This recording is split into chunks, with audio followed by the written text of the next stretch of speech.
Hey guys, how are you doing? This is Rob of Rule of Two Review. Welcome back to the channel, and today let's talk about Microsoft's upcoming Xbox Series X event. So this past week has been really busy with gaming news, which of course I discussed a couple of days ago. I already had a chance to talk about the information and rumor about Nintendo potentially canceling their Nintendo Direct for the E3 period in June.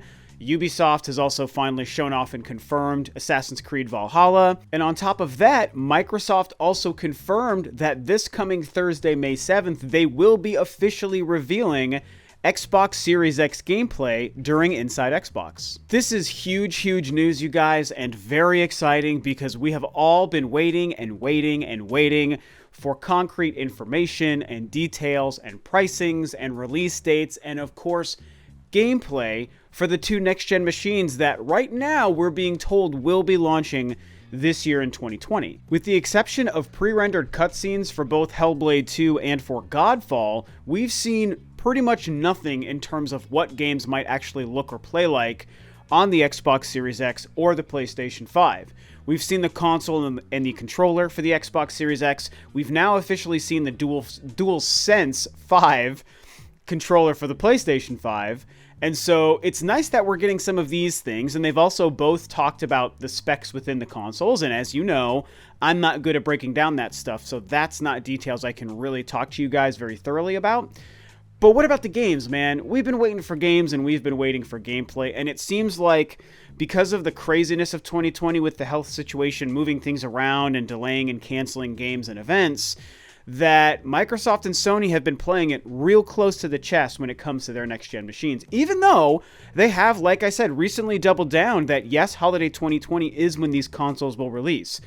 I'm still skeptical, I won't lie. I definitely am worried that maybe these won't actually launch this year, but right now, they're telling us that they will, and so where's the games, where's the gameplay? And during Inside Xbox, like I said, this coming Thursday on May 7th, Microsoft said that they are going to be showing us some gameplay. Now, what they did confirm, at least as far as I know, and I don't think this has changed yet, what they have confirmed is that they're not showing any first-party stuff. So, nothing from Microsoft Studios, and I'm assuming that that might also mean all of these studios that they've been buying and building internally.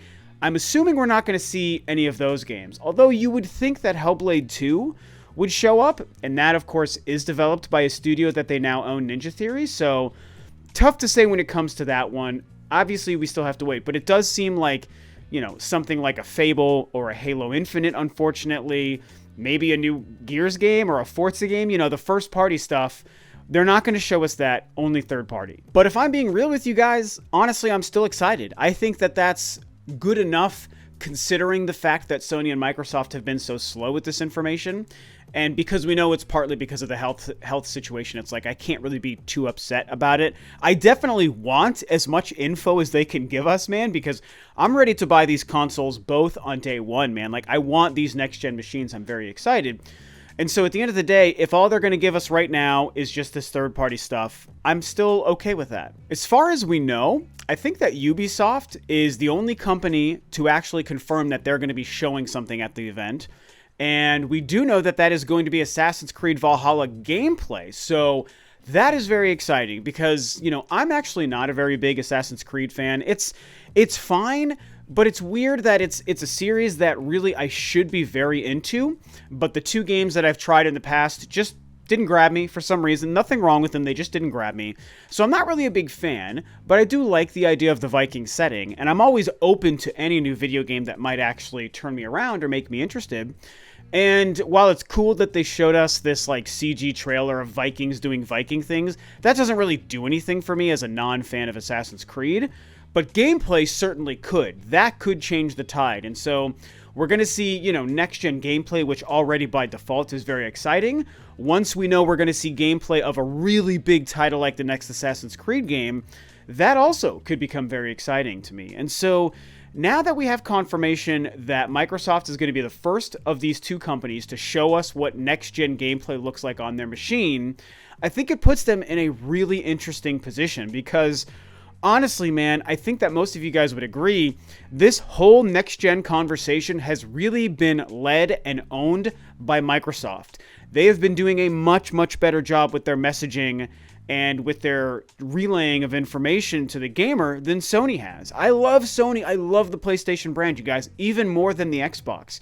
But really, I think Sony's been dropping the ball. Maybe it's just because they're not as ready as Microsoft is. And that's fine if that's the case, but that's where maybe messaging could actually benefit them. You know, same with Nintendo, how they're very poor with their messaging and they just leave us guessing for months and months at a time. Seems like maybe Sony is doing something similar. Microsoft seems very on top of it, very prepared, very ready to go with the Series X and the next generation.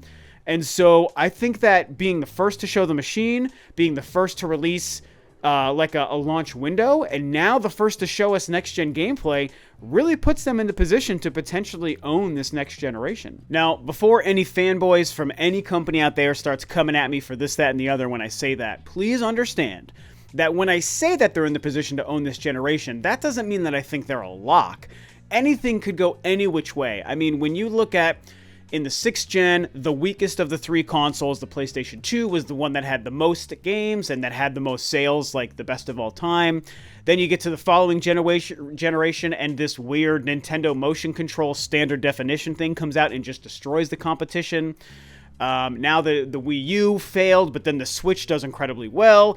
The Xbox One was a great machine, but couldn't sell well because the PlayStation 4 was so much more capable. I mean, you just really can't predict things. Not to mention, when you look at the 360 and the PlayStation 3, for example, the 360 really did dominate the generation for the most part because they did come out first and Microsoft did come through with information before Sony did. But by the end, Sony managed to kind of catch up and I think even take the lead at the very, very end of those consoles' life, even after the PS4 and Xbox One had launched. So nothing is ever a lock, but I do think it's important for us to look at where we are right now, you know, early 2020, because in 4 or 5 years, we'll be able to look back at this period, early 2020, during this worldwide health crisis, when this is all in our rearview mirror, and say, wow, at that time, Microsoft was leading the conversation, and here we are 4 or 5 years later, and it's crazy to think about what that really did for these consoles. And I think that there's a good chance that Microsoft being more forthcoming and more prepared than Sony at this time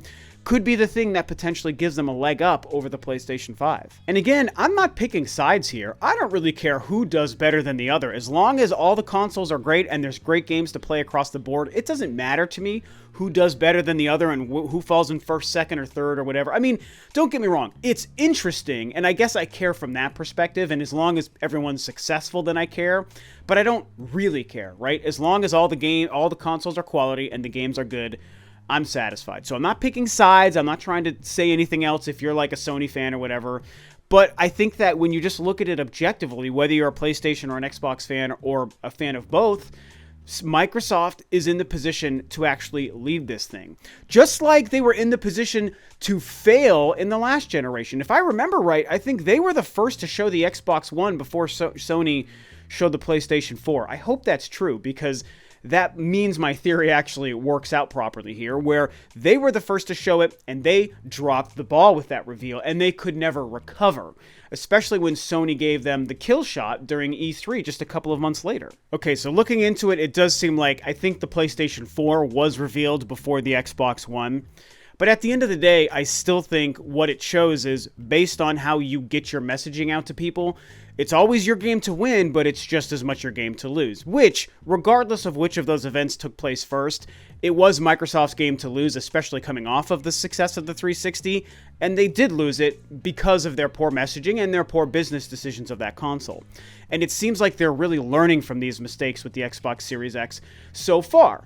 Again, it's still early to tell. Anything could go any which way. So, you know, if you come here after these consoles launch and we know who's better than the other, there's no reason to come to this video in a year or two after we know that information and yell about how wrong I was, because no one knows the answer right now, okay? This is literally just an in-the-moment early 2020 prediction when we're still waiting to know the real details about these machines. And, you know, I tend to prefer the PlayStation brand to the Xbox brand, but I really would love to see Microsoft come back strong and do better than they did with the Xbox One.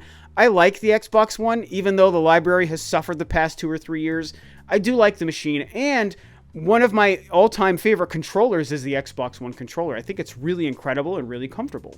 And so I enjoy playing on the Xbox. I would just like to see them do better, make better decisions, and have better games. This is their opportunity to jump ahead of the competition and show us the games. If the games are there, I think that Microsoft is going to be in a real position to potentially take this generation away from Sony. In the here and now, where the PlayStation 4 is so much more successful than Microsoft, it might be hard for some people to see that as a possibility. I think especially if you're younger, because the younger you are, the less experience and knowledge you have with these things, and you might have not experienced very many console shifts from one, or console generation shifts, I should say, from one to another to another.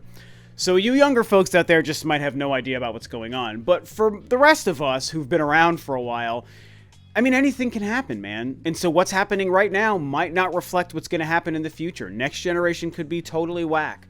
Maybe the next Nintendo console sells 5 times as many as both. Maybe the Xbox destroys Sony and Nintendo, you know? I mean, anything could happen. So that's what's going on, and that's why I'm excited, man. You know, third party, first party, or whatever, it's just going to be really exciting to finally see next generation gameplay. Hopefully they give us enough. Hopefully it's substantial. Hopefully there's plenty of different titles to see. I don't want to see 2 minutes of Assassin's Creed and then 30 seconds of like another game and then that's it. I mean, if they really want to make a splash, they have to show us gameplay of several games from several companies and maybe even start to hint at some release windows for these games so we can start to put that together with when we expect the console itself to launch. I mean, I get why everyone's kept this information so close to their chest, but coming up, you know, we're in May now, and coming up to the June previous E3 time, it's like, we got to start getting the goods. Microsoft and Sony have to start dumping info on us if they want us to get excited about spending money on their products. That's just how I see it. So, you know my thoughts and opinions. You see that this event is coming up next week. How do you feel? Are you excited? Are you not? What do you think about third-party stuff versus the lack of first-party? Are you still into that or not? Whatever you think, let's just talk about it, man. And so with that, this video is a wrap. Thanks, of course, as always, for tuning in, guys. This is Rob of Rule of 2 Review, and I'll see you next time on another video.